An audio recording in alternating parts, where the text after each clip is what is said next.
رہنمائی فرماتا ہے۔ تو اس آیت کے اندر اللہ تعالیٰ نے یہ حکم دیا کہ جب بھی تم نے کسی کے گھر جانا ہے تو بغیر اجازت کے نہیں جانا۔ اللہ تعالیٰ نے ارشاد فرمایا یا ایھا الذین آمنوا، اے ایمان والو، لا تدخلوا بیوتا، نہ داخل ہوا کرو گھر میں، غیر بیوتکم، نہ اپنے گھروں میں نہ دوسروں کے گھروں میں، یعنی غیر کے گھر میں بھی اور اپنے گھر میں بھی، حتی تستأنسوا، یہاں تک کہ تم اس سے اجازت لے لو۔ جب تمہیں اجازت مل جائے تو پھر وَتُسَلِّمُوا عَلَىٰ أَهْلِهَا، پھر تم ان گھر والوں کو سلام کرو۔ یہ طریقہ بتایا، ذَلِكُمْ خَيْرٌ لَكُمْ، یہ تمہارے لیے بہتر ہے، لَعَلَّكُمْ تَذَكَّرُونَ، تاکہ تم اس میں غور و فکر کرو۔ یہ آیت کا ترجمہ ہے۔ اب اس میں قرآن پاک نے ہمیں احکامات دیے۔ یہی وہ آیت ہے کہ جس میں صحابہ کرام میں سے ایک صحابی نے عرض کی، یا رسول اللہ صلی اللہ تعالیٰ علیہ وآلہ وسلم، یہ جو حکم آیا ہے تو کیا ہم اپنے گھروں میں بھی اجازت لے کے جائیں؟ نبی پاک صلی اللہ تعالیٰ علیہ وآلہ وسلم نے ارشاد فرمایا ہاں، اپنے گھر میں بھی اجازت لے کر جاؤ۔ پھر صحابی نے کہا اپنے گھر میں بھی؟ حضور نے فرمایا ہاں۔ تیسری مرتبہ جب پوچھا تو حضور نے پھر فرمایا کیا تم اپنی والدہ کو ننگا دیکھنا چاہتے ہو؟ تمہیں کیا پتا کہ تمہاری والدہ کس حالت میں بیٹھی ہے؟ تو پھر نبی پاک صلی اللہ تعالیٰ علیہ وآلہ وسلم کے اس فرمان اور قرآن پاک کی اس آیت کی اس صحابی کو سمجھ آئی کہ ہمارے گھر والے کیا پتا کس حالت میں ہماری والدہ ہماری بہن بیٹھی ہے۔ اب اللہ نے یہ حکم دیا کہ جب بھی تم کسی کے گھر میں جاؤ پہلے اجازت لو۔ اب اجازت کے بھی کئی طریقے ہیں۔ اجازت لینے کا طریقہ ہے کہ یہ نہیں کہ پہلے تو آپ ہم سوچیں کہ نہ فون ہوتا تھا نہ کوئی، پہلے خط بھیجیں، اتنا لمبا پروسیجر۔ تو اجازت لینے کا مقصد یہ ہے کہ تم ایسے ہی نہ کسی کے گھر میں داخل ہو جاؤ، بلکہ باہر کھڑے ہو کے پہلے دستک دو۔ اور اس میں کئی طریقے بتائے گئے ہیں۔ پہلا دستک کا، بیل لگی ہے بیل بجا لیں۔ دوسرا کھنکار کریں، اس طرح کھنکار کریں تاکہ اگلے کو پتا ہو کہ باہر کوئی آیا ہے۔ اسی طرح دوسرا طریقہ اور ہمیں بتایا گیا کہ یا تو اونچی آواز میں اللہ اکبر کہو، یا سبحان اللہ کہو، یا اور اللہ کا جو اسماء مبارکہ ہیں وہ ذکر کر کے، تاکہ تمہارے آنے کا باہر کسی کو پتہ چل جائے۔ پھر اس کے بعد دوسرا حکم اس آیت کے اندر ہے کہ جب تمہیں اجازت مل گئی اب کیا کرنا ہے؟ اس گھر میں داخل ہونے کا طریقہ یہ ہے وَتُسَلِّمُوا عَلَىٰ أَهْلِهَا، اس گھر والوں کو تم سلام کرو۔ سلام کرنے کے بعد اللہ نے فرمایا یہ طریقہ تمہارے لیے بہتر ہے۔ اب قرآن کا حکم تو اللہ کی طرف سے آ گیا، مگر اس قرآن کے حکم کی جو صحیح ترین اور حسین ترین تفسیر ہوتی ہے وہ حدیث کرتی ہے، جو میں نے آپ کے سامنے وہ واقعہ بیان کر دیا کہ کس طرح ہمارے لیے بہتر ہے، کہ ہمارے لیے بہتر ہے کہ ہماری ماں ہماری بہن کسی بھی حالت میں اگر بیٹھی ہے۔ اور یہ اگلی آیت اسی حوالے سے ہے کہ ایک انصار میں سے ایک عورت آئی حضور کی بارگاہ میں عرض کرتی ہے یا رسول اللہ، میں جس حالت میں عام حالت میں رہوں نا تو اس طرح میں کوئی بھی میرا والد آ جائے بھائی آ جائے تو میں نہیں چاہتی کہ میرا چاہے بھائی بھی ہے یا والد بھی ہے تو مجھے اس حالت میں نہ دیکھے۔ یہ اس عورت نے آ کے حضور کی بارگاہ میں عرض کی تو اللہ نے پھر اس آیت کا نزول فرمایا فَإِن لَّمْ تَجِدُوا فِيهَا أَحَدًا فَلَا تَدْخُلُوهَا حَتَّىٰ يُؤْذَنَ لَكُمْ۔ اب اس آیت میں اللہ تعالیٰ نے فرمایا کہ اگر اس گھر میں کوئی گھر والا موجود نہ ہو پھر تم نے کیا کرنا ہے؟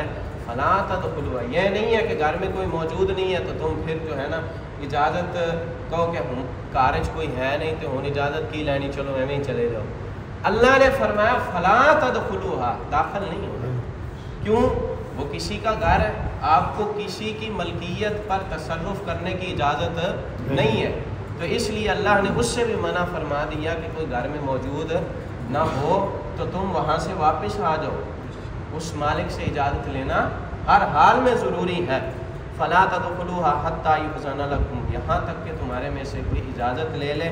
وَإِن قِيلَ لَكُمُ ارْجِعُوا فَارْجِعُوا هُوَ أَزْكَىٰ لَكُمْ، اور اگر کہا جائے تمہیں کہ واپس چلے جاؤ تو تم واپس آ جاؤ۔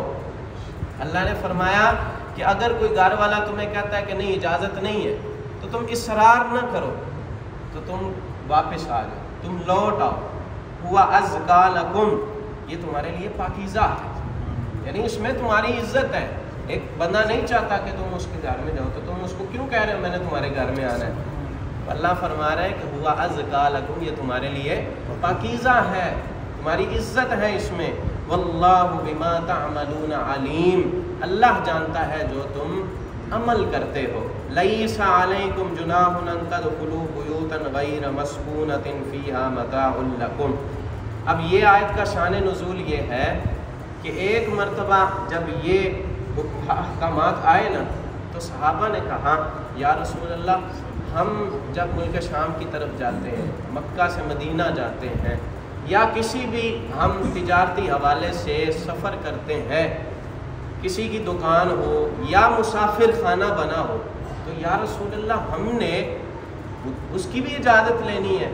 تو پھر اللہ نے یہ حکم عطا فرمایا لیس علیکم جناح، اس پر تمہیں گناہ نہیں ہے، ان تدخلوا بیوتا غیر مسکونۃ، کہ تم اس ایسے گھر میں داخل ہو کہ جو وقف کیا گیا ہو، یعنی ایک مسافر خانہ بنا ہے تو وہ کس لیے بنا ہے؟ بنانے والے نے اس نیت سے بنایا کہ کوئی بھی مسافر آئے گا اس میں آرام کر لے گا۔ دکان والے نے دکان کس لیے بنائی؟ وہ اس لیے کہ میرا گاہک آئے، مجھ سے سودا خریدے اور میرا بھی کام چلے اور اس کا بھی فائدہ ہو۔ تو ایسی جگہوں پہ اللہ نے فرمایا کہ اجازت لینے کی ضرورت نہیں ہے۔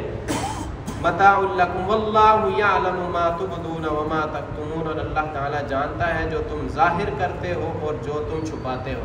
اب اس کا مطلب یہ ہے اجازت لینے کے حوالے سے کہ جب گھر میں داخل ہونے کی اجازت لینی ہے نا، تو اس کا یہ بھی طریقہ ہے کہ اگر تمہاری نظر اس گھر کے اندر تمہارے بالکل سامنے کھڑے ہونے سے پڑ رہی ہے تو اللہ کا حکم ہے کہ تم اس سے تھوڑا سائڈ پہ ہو کے اجازت لو، یہ اللہ کا حکم ہے۔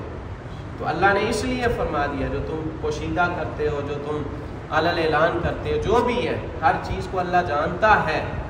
آگے یہ آخری آیت آج کے اس درس کی کہ جہاں اللہ تعالیٰ نے عورت کو پردے کا حکم دیا ہے، ساتھ مرد کو اپنی نگاہ جھکانے کا بھی حکم دیا ہے۔ یہ وہ آیت قل للمؤمنین، آپ حکم دے دیجئے اے نبی پاک صلی اللہ تعالیٰ علیہ وآلہ وسلم، آپ اپنے امتیوں کو حکم دے دیجئے یغضوا من ابصارہم، اپنی نگاہوں کو جھکائے رکھیں، وَيَحْفَظُوا فُرُوجَهُمْ، اپنی شرمگاہوں کی حفاظت کریں۔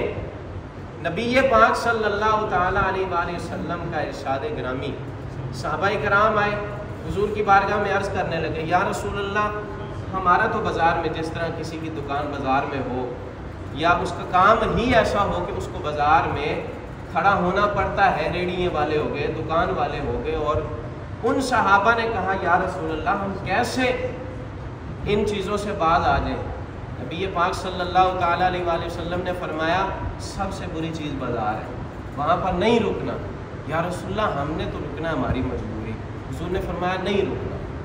پھر انہوں نے حضور ہماری مجبوری، تیسری مرتبہ حضور نے پھر فرمایا کہ جب تم نے رکنا ہے تو اس رستے کا حق بھی ادا کرنا ہے۔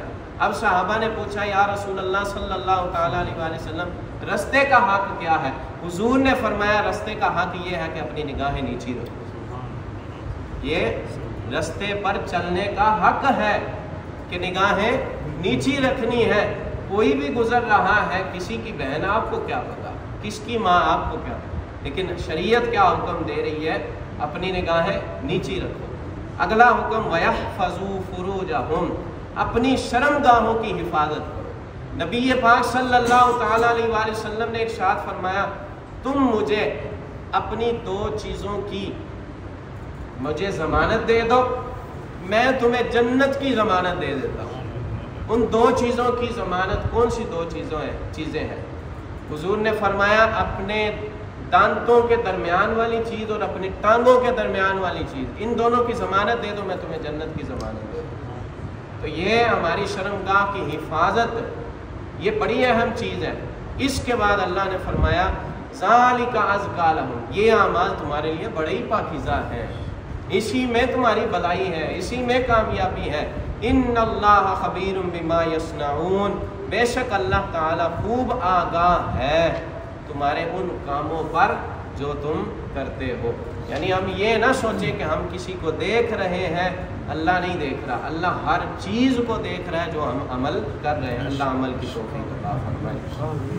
الحمدللہ رب العالمین والصلاة والسلام علی سید الانبیاء والمرسلین۔ پروردگار عالم جو کچھ بھی سنا اس پر ہمیں عمل کرنے کی توفیق عطا فرما۔ یا اللہ کریم قرآن پاک کے نور سے ہمارے دلوں کو، ہماری آخرت، ہماری قبر کو منور فرما۔